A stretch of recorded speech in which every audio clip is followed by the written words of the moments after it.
What's happening, everybody? It's Sean with Reactions to the Classics, and today we're going to have a two-parter. This is part one of The River from the great Bruce Springsteen, brought to us by a friend, longtime patron and supporter of the channel, and Springsteen superfan, Rich. Thank you, Rich. Always appreciate you. I love Springsteen. He's my favorite solo artist of all time, but believe it or not, I've only listened to this album one time, and it was a long time ago. Just one of those things, man. I was 9 when it came out. We have many other reviews of Bruce up, so I'm familiar with a lot of the albums, but I mean, I first became familiar with him with Born in the USA. I was 13 at the time. Bought the previous cassette back in the day, Nebraska, and went, what the heck is this? I guess I'll stick with Born in the USA and onward. Of course, I hold Born to Run in high regard. I ranked it at number 3 on my top 50 albums of all time. So without further ado, let's dive in a little bit to the quick facts of this, and then we're going to give it a listen. It was his 5th studio album, released in October of 1980. His only double album was recorded in August of 79, produced by John Landau, Springsteen, and of course, the great Steven Van Zandt. Was his first #1 album and also nominated for a Grammy for Best Rock Vocal Performance. Originally, Bruce intended The River to be a single album called The Tie That Binds. He'd been working with the E Street Band at his home studio, Telegraph Hill Studios, which was actually a barn at his New Jersey property. By early August, there was an initial cut of 10 songs recorded at Power Station in New York City, and Columbia began to believe they might have a new Springsteen record in time for Christmas of '79. Bruce decided on a track sequence, and in September, Bob Clearmountain was brought in to mix 12 tracks. Springsteen signed off on that album, The Ties That Bind, and the tapes were sent off for mastering on October 15th. But when they came back, he suddenly canceled the release and went back to recording. He later said, quote, "The songs lack the kind of unity and conceptual intensity I liked my music to have." His manager and co-producer John Landau suggested that maybe this record needed to be a double album in order to encompass everything Springsteen was trying to achieve. After another 7 months at the Power Station, the sessions came to an end. The River is released on October 17, 1980, with 20 of the 50 songs that had been recorded. Springsteen added darker material after he'd written the title track. Indeed, The River became noted for its mix of the frivolous next to the solemn. This was intentional in contrast to Darkness on the Edge of Town. We do have a review of that. Just a fantastic album. First, Springsteen said during an interview, quote, "Rock and roll has always been this joy, this certain happiness that in its way, the most beautiful thing in life. But rock is also about hardness and coldness and being alone. I finally got to the place where I realized life had paradoxes, a lot of them, and you've got to live with them." The 1979 single album was released eventually as one of the discs in the 2015 box set release, The Ties That Bind, The River Collection. In a November 2009 concert, Bruce spoke about the album saying, quote, "The River was a record that was sort of the getaway to a lot of my future writing. It was a record we made after Darkness on the Edge of Town. It's a record made during a recession, hard times in the States. Its title song is a song I wrote for my brother-in-law and sister. My brother-in-law was in the construction industry, lost his job, and had to struggle very hard back in the late 70s, like so many people are doing today. It was a record where I first started to tackle men and women and families and marriages. There were certain songs on it that led to complete records later on. The River sort of went to the writing on Nebraska. Stolen Car went to the writing on Tunnel of Love. Originally as a single record, I handed it in with just one record and I took it back because I didn't feel it was enough. I wanted to capture the themes I've been writing about on Darkness. I wanted to keep those characters with me and at the same time added music that made our live show so much fun and joy for our audience. So in the end, we're going to take you down to the river tonight." Boy, that would have been a fun concert, right? As always, all tracks are written by Bruce. The music will not be up in the reaction. It'll get blocked, but it'll be a Vimeo link below if you want to follow along and listen to this thing. The way I'm going to do this is I'm going to divide it out into side 1 and side 2 of the vinyl are going to be part 1 of this video, or disc 1 if you have the compact disc will be part 1. So let's check it out. I'm going to have the lyrics up as always, so necessary with Bruce songs. Thanks again, Rich. Always appreciate you. And we're going to start out with The Ties That Bind. He wrote the song during September to October 1978 while on the road during the Darkness tour. The songs on The River reveal a tension between the need for community and the need to be alone.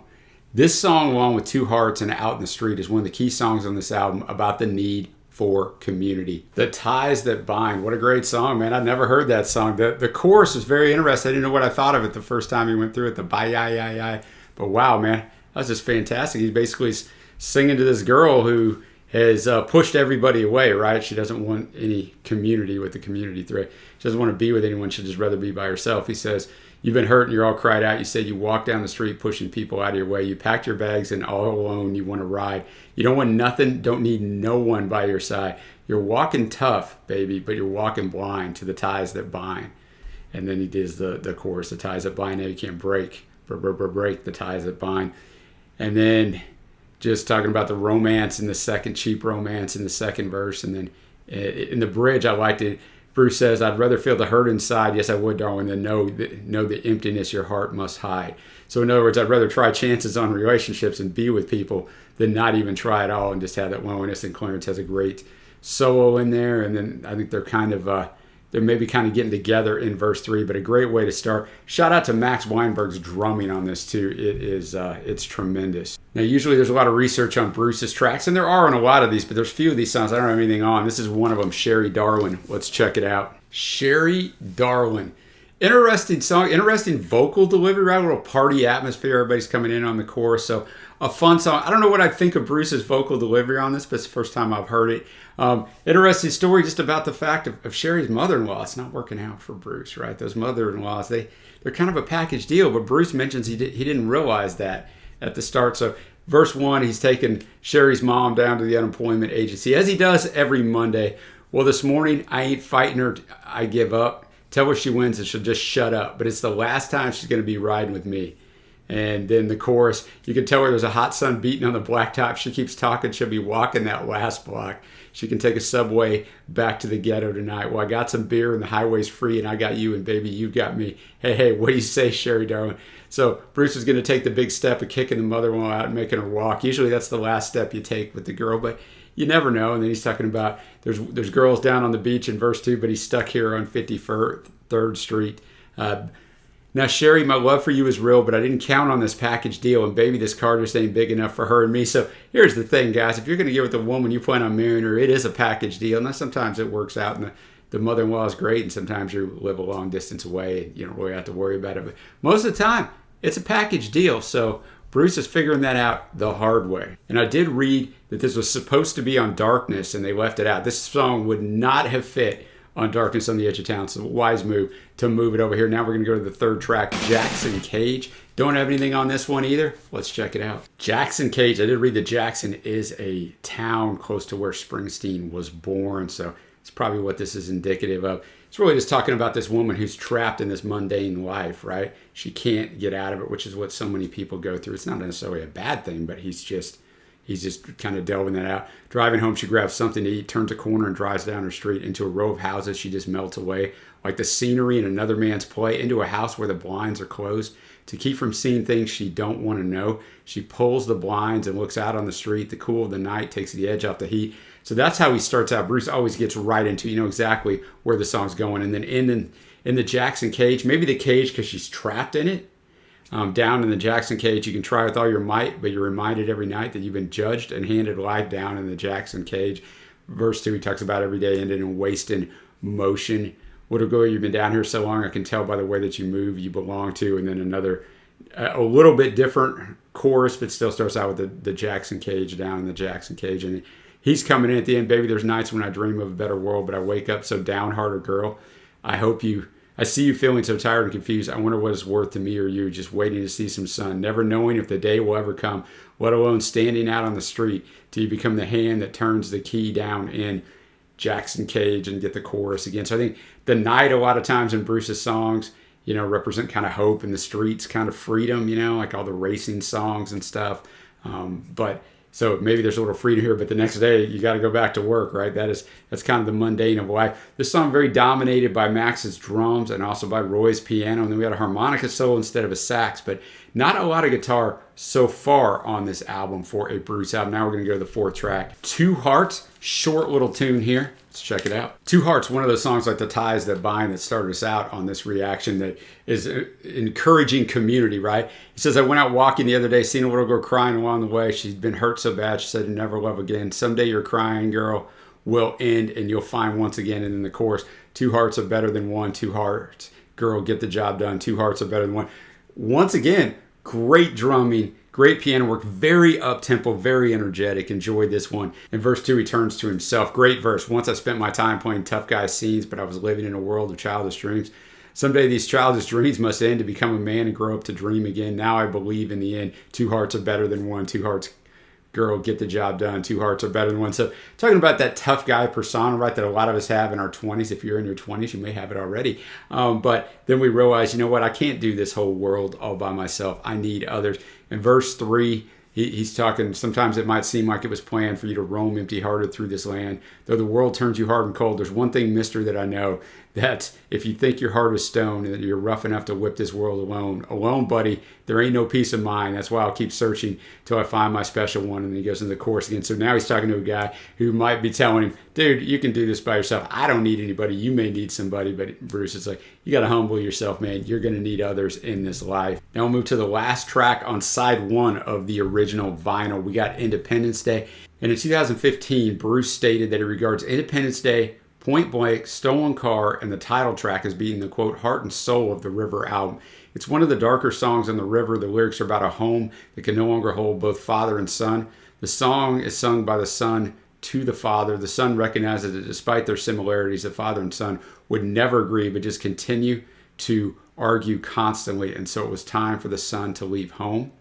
Some people argue this is one of Bruce's best recorded vocals. Wow.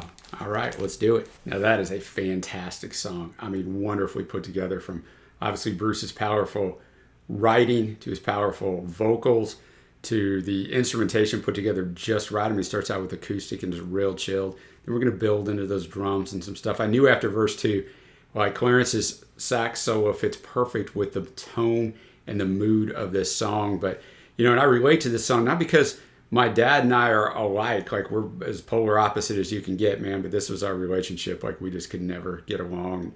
Even after I left home at 17, I wasn't even quite 18, even when I'd come back to visit, we just could never get along for any period of time. The visit better be 1 or 2 days, because any longer always ended up me leaving early, cutting that vacation short. He says, well, Papa, got to go to bed now. It's getting late. Nothing we can say is going to change anything now. I'll be leaving in the morning from St. Mary's Gates. We wouldn't change this thing even if we could somehow, because the darkness of this house has got the best of us. There's a darkness in this town that's got us too. But they can't touch me now, and you can't touch me now.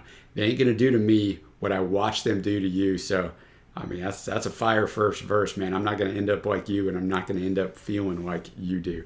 And then the chorus, say goodbye, it's Independence Day. It's Independence Day, all down the line. Just say goodbye, it's Independence Day.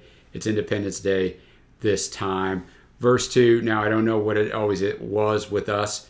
We chose the words, and yeah, we drew the lines. There's just no way this house could hold the two of us. I guess that we're just too much of the same kind. And then in verse 3, Bruce is returning back, and the town's changing some. And he tells his dad at the end, well, Papa, go to bed now. It's getting late. Nothing we can say can change anything now, because there's just different people coming down here now, and they see things in a different way. And soon everything we've known will just be swept away, because that's how life is. It evolves, and people's feelings and thoughts change, and how they look at things change. This is just a great song, man. I loved this song. Now we're going to head over to side 2 of the vinyl, to the most famous song on here. One of Bruce's most famous songs, period. I'm very familiar with this song. We got Hungry Heart, his first big hit, peaking at number 5 on the Billboard Hot 100. When Bruce met Joey Ramone in Asbury Park, New Jersey, Ramone asked him to write a song for the Ramones. Springsteen wrote this song that night, but decided to keep it for himself on the advice of John Landau. Previously upbeat and catchy songs such as Blinded by the Light, Because the Night, and Fire, Bruce had given those away and they became hit for others. And John told him, let's not let this trend continue. The title is drawn from a line in Alfred Lord Tennyson's famous poem, Ulysses, for always roaming with a hungry heart. Bruce's voice was slightly sped up on the recording, producing a higher pitched vocal, something that was first used by Brian Wilson on the great Caroline No in 1966 off the album Pet Sounds. We do have a review of that up. Mark Volman and Howard Kalin of the Turtles sang backup. This was his biggest hit until Dancing in the Dark, which hit number 2 in 1984. Bruce has never had a number 1 song. Seems insane to me. In a subsequent Rolling Stones Readers poll, Hungry Heart was voted Best Single of the Year. It was his first UK hit, although it only reached 44. Let's dig into this classic. Of course, the iconic Hungry Heart. Just fantastic.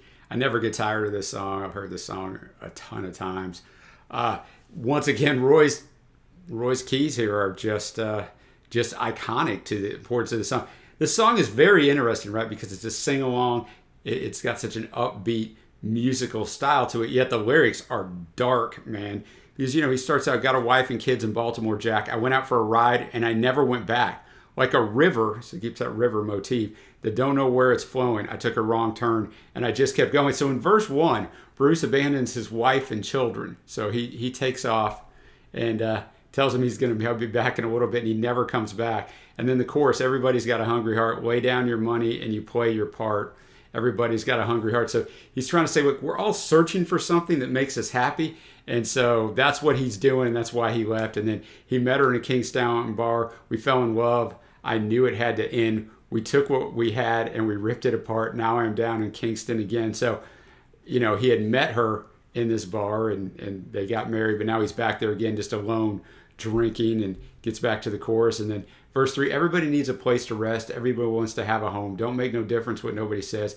Ain't nobody like to be alone. So once again, that motif of everybody is searching for something that, quote, completes them. But, it's very hard to find those things. Those things you're not going to find in other people or material things. But he's trying to, he knows everybody has these feelings of some nature at some point. So, just a great song. But if you never really think about the lyrics, you don't realize, like, it's a dark story with this upbeat song, a great thing put together by the boss. Now we're going to go to Out in the Street. Originally, Bruce was going to keep the song off the album because it was so idealistic. Features an echo pianoing line played by Roy. Features a nice sax solo from Clarence. But the final coda features weaving vocals from Bruce, Roy, and Stevie. For one line, Bruce stops singing, which hardly ever happens, leaving just Stevie singing that "Meet Me Out in the Street" refrain. So let's be looking out for that one. I read this as a concert favorite. I can see why. Just a fantastic instrumentation song. Great song. Bruce plays with his vocal delivery so far on this album on several of these songs, and I enjoyed it. It's interesting. The Out in the Street is kind of the motif again, where the street represents freedom. In verse 1, he tells his girl, get dressed out. We're going to go out. We're going to have a good time. Verse 2, he's down there. We understand he's a working man. I work 5 days a week, girl, loading crates down on the dock. I take my hard-earned money and meet my girl down on the block. And Monday, when the foreman calls time, I've already got Friday on my mind. When the whistle blows, girl, I'm down the street. I'm home.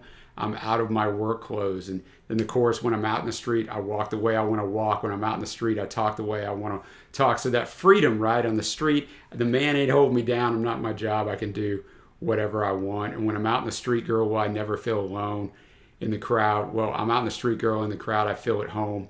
And just gets back into this nice, like the outro, the coda is great. The chorus, and then we just go out over and over into the chorus and some repeating lines. Just a fantastic song. And that's going to move us to Crush on You. Crush on You. Bruce has got a crush on this girl. Starts out in the first verse. He sees a girl. He wants to hold on to the bumper. She's going by in the car. Let it drag him down the street because she looks great. Gets into that, ooh, I got a crush on you. Very, very infectious chorus on there. In the second verse, he just talks about how he sees whoever he sees, he kind of has a crush on. Verse 3, he lists out all the possible things these girls could be. It doesn't matter what they are. He just has that crush on them. So just a nice little fun song to kind of break up some seriousness on here. This is definitely one of the fun ones. And that's going to move us to You Can Look, and then in parentheses, but you better not touch. You can look, but you better not touch. So just, I think a song more, so like you can have things within your reach, but you can't have them, right? Just a fun little song. Use some of the electric, just like the previous song. We haven't had a lot of electric guitar, but these last two are ramping it up. But if he starts out, he goes down to the mall and with his buddies looking for something he can hang on his wall. He knocks over a lamp, but he catches it before it breaks. And the salesman turns around and said, boy, you break that thing, you bought it. And then, of course, you can look, but you better not touch. And then he switched on the news and saw this pretty little girl looking straight into his eyes. And then you get the look you can't touch. Then verse 3, he called up Dirty Annie on the telephone, took her out to the drive-in just to get her alone. I found a lover's rendezvous, the music low, set to park. I heard a tapping on the window and a voice in the dark. You can look, but you better not touch voice. So even when he thinks he's going to get, quote, what he wants, it still gets taken from him. So a nice little fun tune. Now we go to I Want to Marry You. I Want to Marry You. I'll tell you what, verse 2 has some of the best writing so far on this first disc, but starts off where he sees her walking down the street, pushing that baby carriage at her feet. I see that lonely ribbon in your hair. Tell me I'm the man for whom you put it there. You never smile, girl. You never speak. You just Walk on by, darling, week after week. Raising 2 kids alone in this mixed up world must be a lonely life for a working girl. Part of the brilliance of Bruce's writing is he sets the stage right away in the song most of the time, right? You realize, okay, man, this girl is single. She's got 2 kids, but Bruce wants to be with her. And then the chorus, little girl, I want to marry you. It has like a 50s throwback feel to it, but the instrumentation, almost some Spanish influence, is really well done. Verse 2 is great. Now, honey, I don't want to clip your wings, but a time comes when 2 people should think of these things. Having a home and a family, facing up to their responsibilities. They say in the end, true love prevails, but in the end, true love can't be some fairy tale. To say I'll make your dreams come true would be wrong, but maybe, darling, I could help them along. That's great writing right there. I'll tell you why, because this world builds this dream for little girls. And hey, I got a 14-year-old girl. She's always going to be my little girl. That you marry the man of your dreams, he's going to make everything come true. But that's not true. You can't find your happiness and your solace in the man of your dreams. He's telling her that. To say I'll make your dreams come true would be wrong. But maybe, darling, I could help them along. I think so many marriages end because the spouses are looking for their life fulfillment in each other. We're here to help each other. We're here to be for each other. We're not here to provide that fulfillment. It's an unrealistic expectation. When you can't meet that expectation, the other person finds out, well, I guess I'll just move along and I'll find somebody who does, and they never do. So just a great song, man. Really, really enjoyed it. The bridge also has some good writing. My daddy said right before he died that true love was just a lie. He went to his grave a broken heart. An unfulfilled life makes a man hard. Whew. Anybody know a few of those older men that are that way? Now we're going to finish out this first disc and this first part 1 video with the title track, The River. Was a hit single in parts of Europe in 1981. It reached number 25 in the Netherlands, top 10 in both Sweden and Norway, 35 in the UK. The song was never released in the US, even though it's the second most streamed song on this album, barely behind Hungry Heart. In the first live performance of the song in 1979, Bruce cited the inspiration as, quote, my brother-in-law and my sister, and I read that quote at the start of this review that talked about that. The 2012 biography, Bruce, by Peter Amos Carlin, included an interview with Springsteen's sister, Jenny, in which she plainly states the song is a precise description of her early life with her husband, Mickey, to whom she's still married today. The River makes use of a haunting harmonica part, in some ways is a foreshadowing of the style of the next album, Nebraska. The imagery of the chorus and the end of the song were inspired by lines from Hank Williams, the original Hank Williams, 1950 hit, Long Gone, Lonesome Blues. Throughout the song, the river is viewed as a symbol for the dreams of the future. The narrator keeps his hopes alive, even as they realistically begin to fail. The River, what a fantastic song. It does have some shades, definitely, of Nebraska, the following album in here. I think they did a really good job with Roy's piano and Max's drumming. Again, it's been a theme on this whole first disc, but did a really good job of punching up the song a little bit. Very heavy lyrics, so it helps it from dragging it down just to be too dreary, yet still with the proper somberness, I guess you'd say. So it starts out, that this guy meets this girl and she's 17. We'd ride out of this valley down to where the fields were green. We'd go down to the river, get that first chorus. Then verse 2. Then I got married pregnant, and man, that was all she wrote. And for my 19th birthday, I got a union card and a wedding coat. I was laughing during this verse, not because it's funny, but I relate to it 100%, this whole verse. We went down to the courthouse and the judge put it all to rest. No wedding day smiles, no walk down the aisle, no flowers, no wedding dress. That's how my wife Gina and I got married, a justice of the peace. I swear it took 2 minutes. They were almost ready to close. This guy spoke those wedding vows. I still don't know 25 plus years later what I agreed to, but hey man, we're still kicking, man.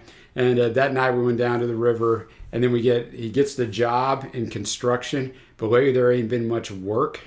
Now all of them things that seem so important, well, mister, they vanished right into the air. Now I just act like I don't remember, and Mary acts like she don't care. So it's going south. Then we get to a nice bridge where he's remembering back when they used to ride in his brother's car, her body tan and wet down at the reservoir. Where a simpler time, right? At night on them banks, I'd lie awake and pull her close just to feel each breath she'd take. Now those memories come back to haunt me. They haunt me like a curse. This is an absolute fantastic line. Is a dream a lie if it don't come true? Or is it something worse? That is fantastic. This is Bruce writing at its finest, man. Just absolutely love this song. A perfect way to end this first disc. we're going to go to part 2 now. It'll be up soon if you're watching this right when it dropped. Otherwise, look for the link below. It'll already be up. That's where I'll cover my favorite tracks and I'll cover the overall grade for the album. But until then, guys, as always, thanks, Rich, and thanks for joining me, and I will see you next time.